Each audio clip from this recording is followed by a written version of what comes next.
So let's talk more about love. Grab your cup of joe and let's do a Sunday soul ascension. You might have seen my 3-minute TikTok around love and a download that I received this morning around love. We're not looking for love. We call it love. And we call the chemical reaction that we get from this love, which is oxytocin, dopamine, all of your neuroreceptors being fired up by serotonin, love, because it feels good, right? And they've even equated it to really good chocolate, cake, ice cream, whatever it is. Even excessive exercise can raise up all of these endorphins in you and feel like love.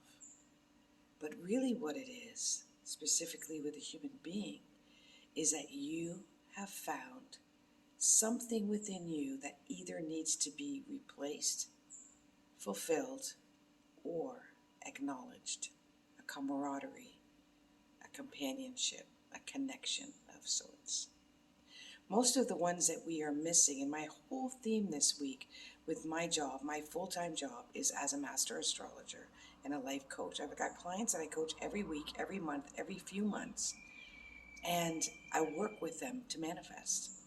But the only way to manifest is be able to let go of limiting beliefs, which I can see when those challenging moments are accessing that, and to know who you are in the face of those limiting beliefs and challenges and your childhood.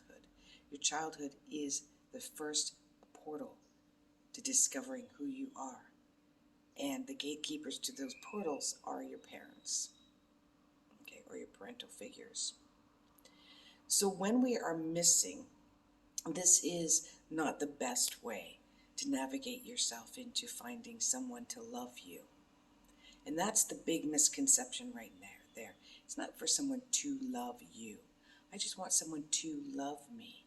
No, you already have 100 plus% love in every single cell in your body, which are trillions and trillions of cells. That's biology. And love resides in that 99% space. That's in my book, 101 Answers from the Universe. The download that I received, you can get that on Amazon. The download that I received is that we are 99% space. That's not the download. But that is where the God, source, love resides. Love is God, God is love, source is God, source is Allah, whatever you want to call it. God's not this bearded man. Okay? It is a source energy. We're form, so we want to think in form. We do think in form, so that it's hard for us to conceptualize anything else. But so, and it runs everything. It makes the blade of grass grow. It creates the air that we breathe. It makes your heart pump and your lungs breathe. It grows the plants, the animals, everything. That's source, that's energy, that's love. So you have this inside of you.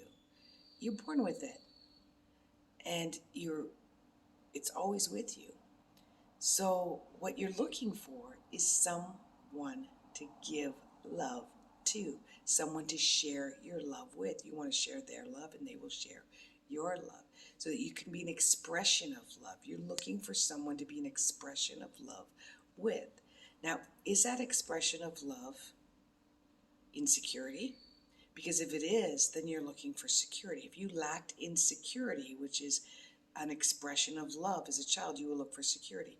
If you lacked a feeling of safety, you will be looking for someone who you think will make you feel safe.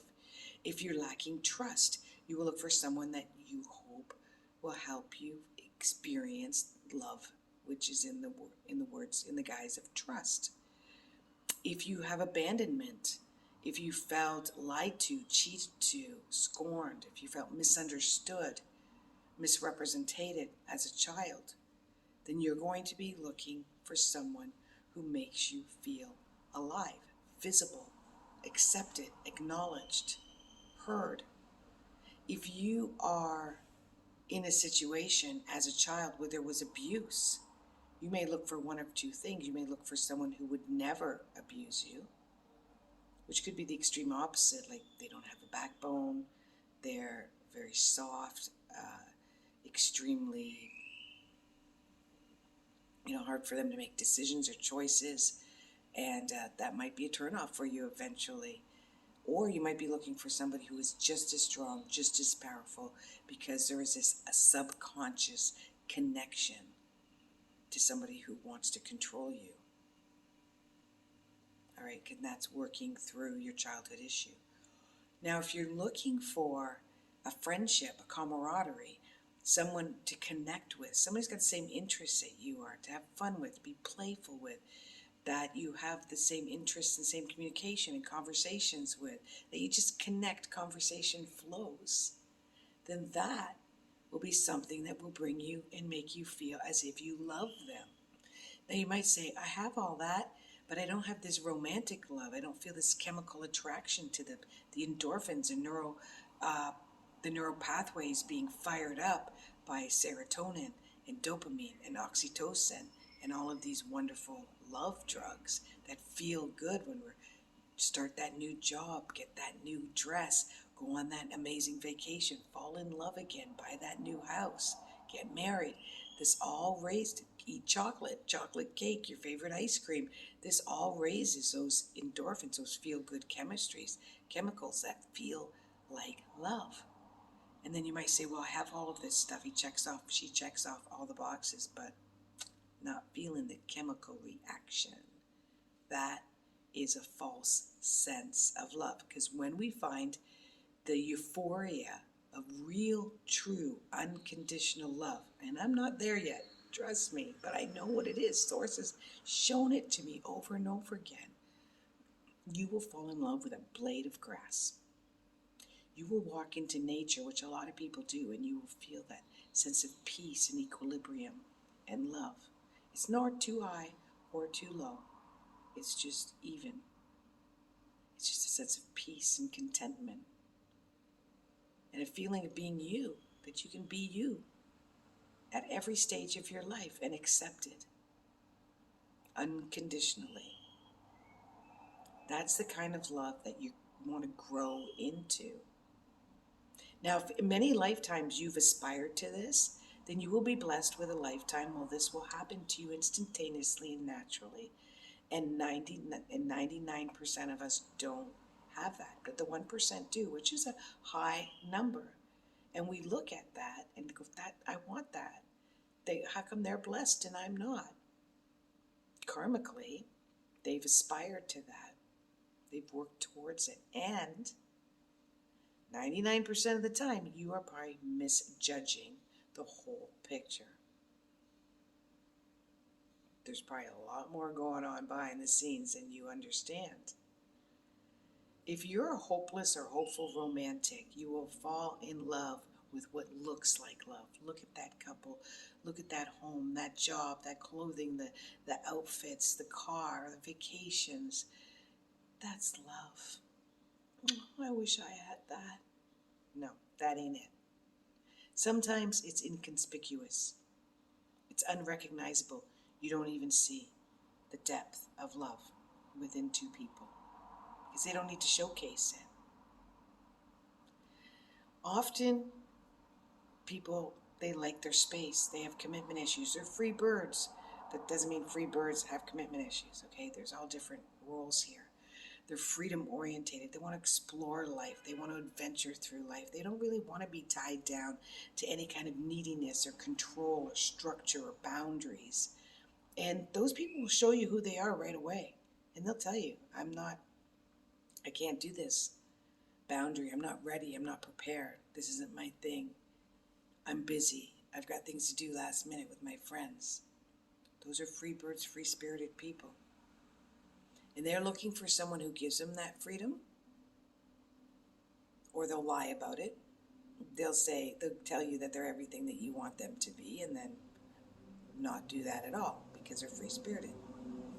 Okay? But those types of people are looking for freedom, They're looking for space. They're looking for someone who doesn't hone them down, tie them down. Not anybody that needs too much nurturing, too much care, too much attention. And then maybe you're looking for attention. You're looking for someone who can coddle you and nurture you and give you attention, tell you you're beautiful and you're smart and support you. Maybe you have a fear-based personality and you want somebody that always brings you up, tells you everything is okay. This isn't really happening. You're fine. I'm here to support you. How can I help you? We all want different things in our lives that make us feel comfortable. The more that you need, the more that you want, the more that you will gravitate towards people that look like they can provide that for you. And that's where you got to be careful. I had a client a couple of weeks ago who has been in several non-committed relationships. That means that person didn't want to call her girlfriend, didn't want to call her, didn't want to go out publicly. And this is a same-sex marriage, but I've seen this or same-sex relationships, but I've seen this obviously in heterosexual relationships. And wonders, why me? Why is this going on with me? Why aren't these people committing? Why are they experimental? Why are they not ready? Why are you attracting these people? Because when I look at her chart, she needs her freedom. She's got commitment issues. She got PTSD from her father suddenly leaving when she was a child. Suddenly leaving, like just no warning, no nothing, gone. And almost completely out of her life. So she's afraid to get too close to people because that broke her heart. I mean, it broke her heart, broke her mother's heart. Everybody was devastated. And so she's too afraid to get close to people. And once she admits that, which we're working on, she will find love. But it will be hard. It will challenge her to love in a different way, to trust, to believe, to have faith, and to find love within herself. And somebody that has an understanding of who she is and gives her that freedom. When she needs space, when she needs a break, when she needs to break free, they'll let her do that in the most healthiest way possible. So if you're looking, this is Ascension Soul Sunday with Holly Hall at AskHollyHall.com. I am a master astrologer. I'm clairvoyant. I have connection with Source. My book, 101 Answers from the Universe, has a whole section on romantic love and what love is. And it's not what we think it is. So first you've got to decipher. Here's your homework. First you got to decipher, what is it that you want? What is it that you're looking for? What's missing in you? Is it friendship? Is it camaraderie? Is it connection? Is it communication? You're going to say all of the above, but I want you to pick the first three. And the way you can do this is process of elimination. What did you not get as a child? What did you not receive as a child? In my case, it was friendship. I was always looking for those friends, my bestie. And I was going after the unattainable. I was going after the popular ones everybody wanted to be friends with. I was like, well, if I'm friends with her, I would be golden, right? So I was looking for a partner that was my friend. But I had to suffer through that. I didn't have that candy. I didn't have that chocolate. I didn't have those high endorphins, those falling in love every day. Oh, I'm so in love. And you know what that taught me? That's not real. So now I have unconditional love. Years later, I have developed a form of unconditional love, and it will grow and grow and grow. That's the work that I'm doing with myself. And you can do that too.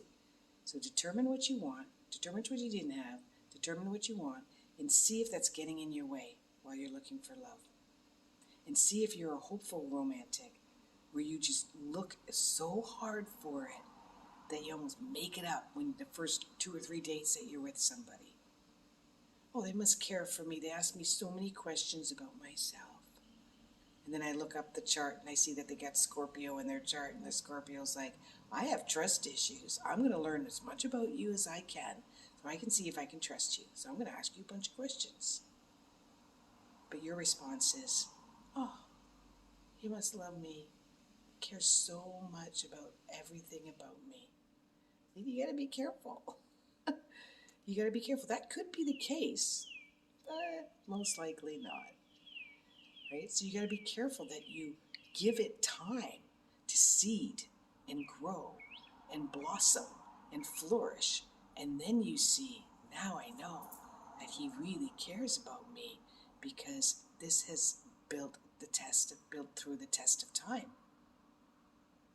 I got evidence now, not just one or two dates in a conversation and I make up my life story with this person. I have spent enough time and I see evidence. My best dating advice when you're looking at apps, in your profile, make sure you say exactly what you want and who you are. I am this person, not I want you to be that person. This is who I am. That's all you say, not who you want, who you are. I am somebody who wants this and needs that, and desires this, and etc. And also, put a list of about 10 things that you would love to do and have play dates. Not dinner dates, not wine dates, not evening dates. Play dates. Or like one of my male clients said, breakfast. At first I thought, yeah, you want to roll in the hay so you can have breakfast in the morning. But that's not what he meant at all. He said breakfast is like the best time to meet somebody. Go out for breakfast. You got your whole day ahead of you. You usually got things to do. So you can just go like, it was nice to meet you. Gotta go have my day. Right? You don't feel like, I gotta hang on a couple more hours, do a few more things with them. It's late. I love it. So there's your Ascension Soul Sunday by me, Holly Hall, at askhollyhall.com. Namaste.